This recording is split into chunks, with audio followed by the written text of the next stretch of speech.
Rahul college का छात्र है। इस उम्र में उसे क्या पता कि प्यार का क्या सिला होता है। वह एक लड़की को मन ही मन चाहने लगा था और इस बात का एहसास धीरे धीरे होने लगा था।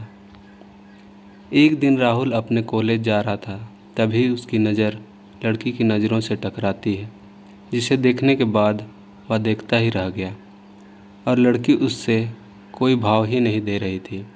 फिर भी राहुल उसके पीछे पीछे घर तक जाता, लेकिन लड़की का दिल पिघलता ही नहीं था। राहुल उसको देखने के लिए उसके स्कूल के सामने रोज़ खड़ा रहता। यह राहुल का रोज़ का काम हो गया था। देखते ही देखते कई महीना बीत गए, लेकिन उसे कोई वैल्यू नहीं मिला। फिर राहुल उसके स्कूल जाना ही बंद कर दिया। कुछ दिन बाद वह लड़की राहुल के लिए बेचैन होने लगती है और उससे पूछती है, अब तुम मुझे देखने के लिए स्कूल क्यों नहीं आते हो? तो राहुल ने उससे कहा, इतने दिन से तेरे चक्कर में आता हूँ, आप देखना तक पसंद नहीं करते हो, तभी से तुम्हारे स्कूल आना भी छोड़ दिया। उस लड़की ने उससे कहा कि मैं तुम्हारी परीक्षा ले रही थी, तुम मुझे कितना दिनों तक पीछा करते हो, वैसे मैं भी आपसे बेइंतहा प्यार करती हूँ। फिर राहुल ने उस लड़की का नाम पूछा तो लड़की ने अपना नाम रोशनी बताया। उसके बाद राहुल ने रोशनी को प्रपोज किया। दिन बीतता गया और उन दोनों का प्यार बढ़ता चला गया। रोशनी और राहुल ज़्यादा ही करीब हो जाते हैं। साथ में घूमना और पार्क में जाना, डिनर करना, शॉपिंग करना आदत बन गई। राहुल और रोशनी का प्यार इतना गहरा होता चला गया कि एक दूसरे से बिना मिले रह नहीं पाते थे। ये प्रेमी जोड़े समाज की नज़रों में भी आ गए। धीरे धीरे उनका प्यार इतना ज़्यादा ओपन हो गया कि लड़की के घर तक बात पहुंच गया। घर वालों को उनका प्यार मंजूर नहीं था। रोशनी के घर वालों ने उसका स्कूल जाना भी बंद कर दिया और उसका फ़ोन भी छीन लिया और घर से बाहर भी नहीं जाने देते थे। दोनों ओर मिलने का तड़प बढ़ने लगी। सिर्फ एक नज़र देखने के लिए तरस गए थे और रोशनी के घर वालों ने उसकी शादी करने का प्लान बना रहे थे। और जब यह बात रोशनी को पता चलती है तो रोशनी शादी से सीधा मना करती है और कहती है कि मैं शादी सिर्फ राहुल से करूँगी, नहीं तो मैं अपनी जान दे दूँगी। यह बात सुनकर भी घर वालों को कोई फ़र्क नहीं पड़ा।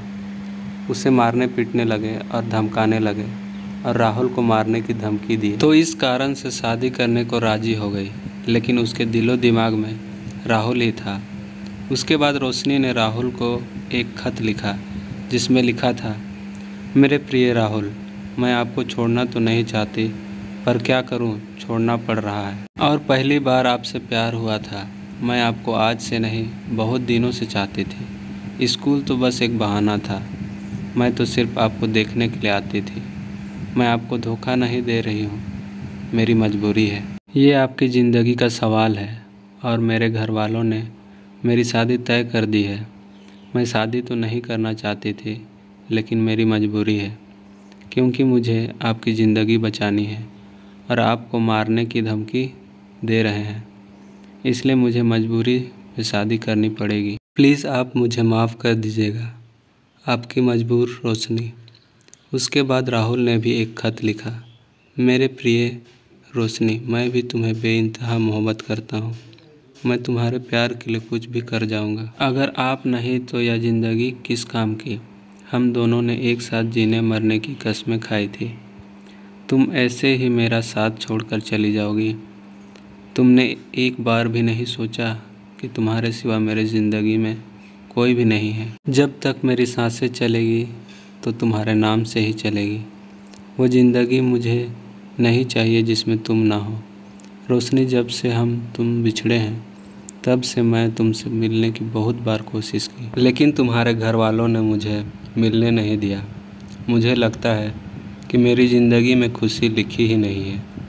मेरी ज़िंदगी में तो सिर्फ आंसू ही आंसू लिखी है। अगर तुम मुझे नहीं मिली तो मुझे यह ज़िंदगी भी नहीं चाहिए। तुम्हारी खुशी जिसमें हो उसी में मेरी भी खुशी है। यह मेरा आखिरी खत है।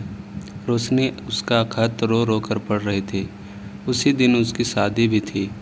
जुदाई बर्दाश्त नहीं हुई, इसलिए रोशनी ने शादी से पहले ही जहर खा ली, जिसके कारण उसकी मौत हो जाती है। यह सूचना राहुल तक पहुंचती है। राहुल उसकी मौत का सदमा बर्दाश्त नहीं कर पाता है, जिसके कारण वह भी अपने आप को फांसी लगा लेता है। सच्चे प्यार का अधूरा अंत हो जाता है। ऐसे में प्यार करते हो तो जान देने से बेहतर है निभाना सीखो। दोस्तों, इस कहानी में क्या राहुल और रोशनी ने सही किया? क्या इसके अलावा और कोई रास्ता नहीं था? कमेंट सेक्शन आपके लिए है। आपके अनुसार दोनों को क्या करना चाहिए था, ज़रूर लिखें। तो फ्रेंड्स, आपको ये कहानी कैसी लगी? कमेंट सेक्शन में ज़रूर से बताइए। पसंद आने पर लाइक और शेयर ज़रूर करें। ऐसे ही और कहानियों के लिए हमें सब्सक्राइब कर लें। Thanks for watching.